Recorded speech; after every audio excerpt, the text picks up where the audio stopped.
No niin, moi. Kuten näkyy, niin mä oon täällä metsässä. Tää vähän katsoa mihin kävelee. Mutta oikeastaan semmonen aihealue, mikä on pyörinyt mielessä ja tulee aika paljon asiakkailta, niin on semmonen kierroksilla käyminen stressi, joka ei hellitä. Ja nykyinen työelämä on sen verran tiivistä ja raskasta ja stressaavaa, että ilta- tai vapaa-aika ei riitä.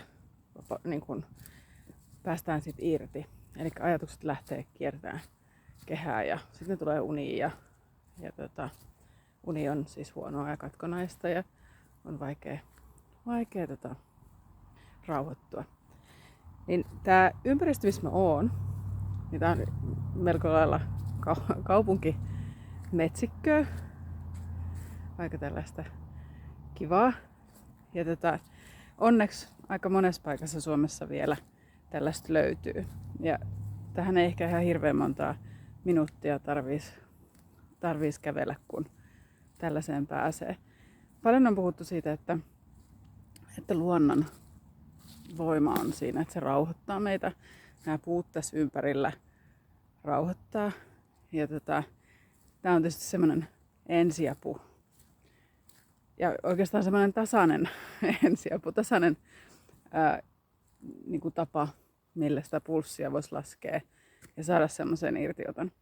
Mutta sitten se toinen juttu on se, että monet sanoo myös, että silti, että sit kun pysähtyy tai ei tee mitään, niin ne ajatukset tulee taas ja alkaa kiertää kehää. Ja sitten se, mikä on ollut aika monella, niin on ollut se, että niin kun ajatus siitä, että ei niitä voi hallita. Ja jotenkin ei ole valtaa katkaista niitä ajatuksia tai pysäyttää. Tai ne vaan niin lähtee, ne vie, niillä on oma voima.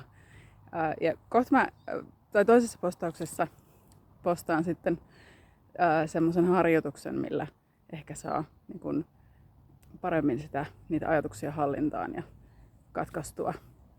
katkaistua sitä kierrettä ja ehkä niin enemmän sitä hallinnan tunnetta. Se tulee siis seuraavassa postauksessa, mutta muistutuksena vielä, että luonto rauhoittaa.